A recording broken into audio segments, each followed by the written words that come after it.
The Cowboys will take their high-flying offense into Denver this weekend as they face the 5-2 Broncos.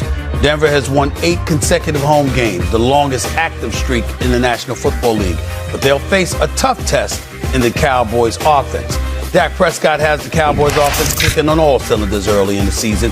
The Cowboys have scored 40 points in 3 of their first 7 games, and Prescott has set a Cowboys record of 4 straight games with at least 3 passing touchdowns and 0 interceptions. So, with the strength of the Cowboys being their offense, is Dallas just a defensive trade away from being a legit threat in the NFC, Dan Orlovsky? They would be a legit threat to make the playoffs. They're not a legit threat to go do anything in the playoffs. Right now, they're not a playoff football team. They give up 30 points a game on defense. Okay, 30. Their offense is absolutely spectacular. Dak is playing out of his mind. The 2 receivers are the best 2 receivers in football. It's the best 3-headed monster offensively in the NFL. Defense is a bad unit. Now, much more aggressive last week. I liked it. Much more pressure, much more man. All that, will they continue to do it? But if they made a trade, and there's some names that I think they should go after, I think that gets them a little bit more into the playoff conversation. Right now, this is not a playoff team. Teams that give up 30 points on defense don't make the playoffs. Mina? I feel like you said last year and in recent years that the Bengals were legitimate threats despite being very similar. I just want to point out, because that's the comp for me. Quarterbacks are different people. Dak Prescott right now is playing as good as Joe Burrow did last year. Mm-hmm. No, it's true. I'm sorry, it's true. So the question was actually whether or not they can compete if they make a trade, right? I think so. I do. This is a top 3 offense. Compete in the playoffs or in the playoffs? The NFL right now feels wide open to me. There's parity. They're getting DeMarvion Overshown back, which is a tremendously important player to return. I would say, Ryan, you can let me know what you think about this. They could go get a corner or 2. A cornerback would be the position that I'd be looking at. Pass rush has not been as bad as it looked in the beginning of the season. An edge would be helpful, but they're getting pass rush on the interior from Osa and Kenny Clark. We have seen teams unbalanced like this make noise in the playoffs before with immensely, elite offenses and, shall we say, mixed defenses or worse. This is not a good defense. I'm not going to pretend, but I do think some improvements they could trend towards being like 20th or so, and I think that's good enough. Well, my attitude is if we attach any legitimacy to Green Bay, look at what they did against Green Bay. They put up 40. Yeah, it ended in a tie. But the point is that your offense conveniences. If your offense is prolific, you can convenience the team sometimes. That's just how I feel about it. RC, what's your thoughts? Yes, I do believe that they compete. I don't think it's one trade away.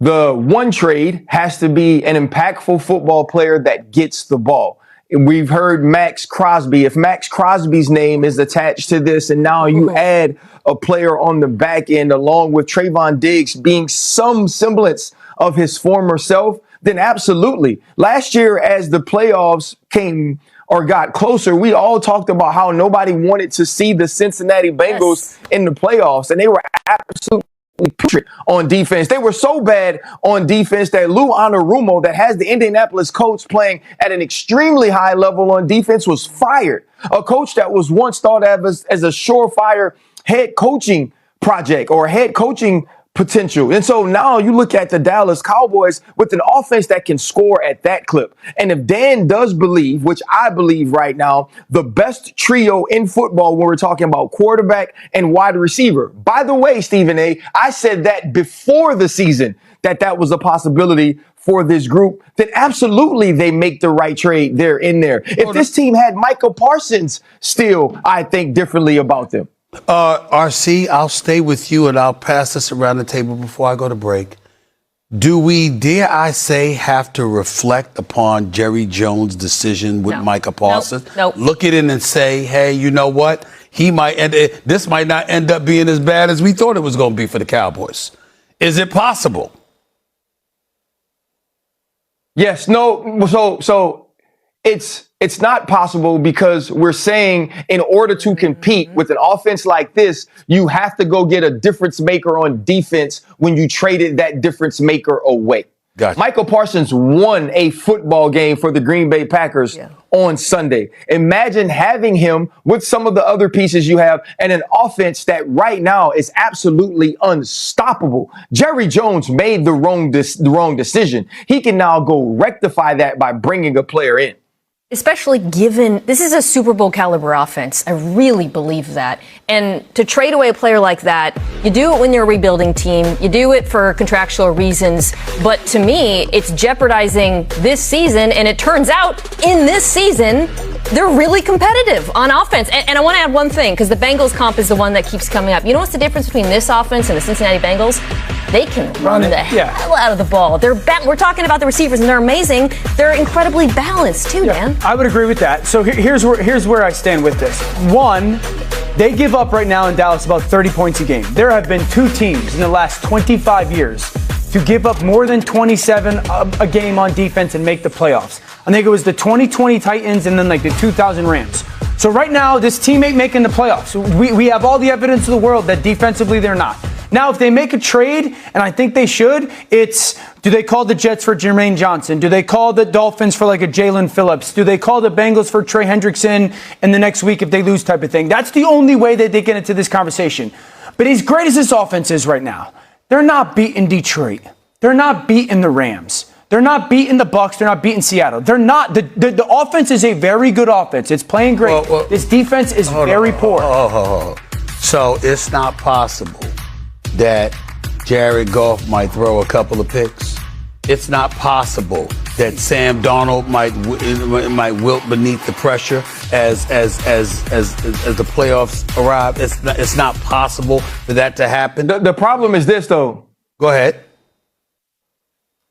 Yeah, the problem is going to be, though, the Seattle Seahawks can actually play defense. Yeah. The Dallas Cowboys, as great as they are, aren't going to put up 40 on everyone. And with those teams also having some offensive balances, that's where the problem comes in. Even when you look at this team go on the road and play some of these games against the Carolinas and not be able to stop a Rico Dotto, and Carolina find enough ways to get stopped. So that's going to be the problem for the Dallas Cowboys, which is why they need someone on defense that could be a difference maker. And let's see what they do this weekend, okay? Like they're going on the road, which they scored less at, against a really great good defense. Yeah, they've like lit up bad defenses. So, Washington bad, Giants bad. Green Bay's the one. To put up a 40 burger on that Packers That's defense. The one. That's Play the one. the teams in front of you. Okay, let me ask you this: if they put up 30 plus on Denver, are you going to recant your position that about what? That they could make noise in the playoffs? Nah. They give up 30 a game. Roll back the tape on him talking about the Bengals last year. They're not the same quarterback. Better question. Is Dan Orlovsky capable of recanting his previous takes? I am the one. Great question. No, that's a great question. I say it all the time. I'm asking her. I'm not asking you. I admit when I'm wrong all the time. Is he capable? I've seen it happen. I will give him credit, but it's very rare. It is very rare. RC, you agree with that? It's very rare? No, it's very rare? You have an ego. Okay. Well, he's gonna say now, it's because I'm hardly ever wrong. Like that was what was coming. Does that sound like next. someone who recants recants the one tapes? thing about Dan, though, if he's dead wrong, maybe if Twitter points it out to him enough. You know what? He'll acknowledge it, right? With this big cheesy smile on his face, all innocent, like, who, me? I didn't mean anything by it. And that's what happened. Here's what I don't understand about you guys. Like, you don't have a pride level in doing your job at a high level. Of course, I want to be right all the time. Right. Like, of course. Am I wrong? Yes. Right. You got that? It's not like I'm going to celebrate it. You got that off your chest? Are you feeling better now? I didn't feel bad about it to begin with. Yeah, you did. Sam Darnold has the Seahawks right in the thick of things in the NFC West. So why does someone here think the Vikings didn't make a mistake letting him go? We'll talk about that up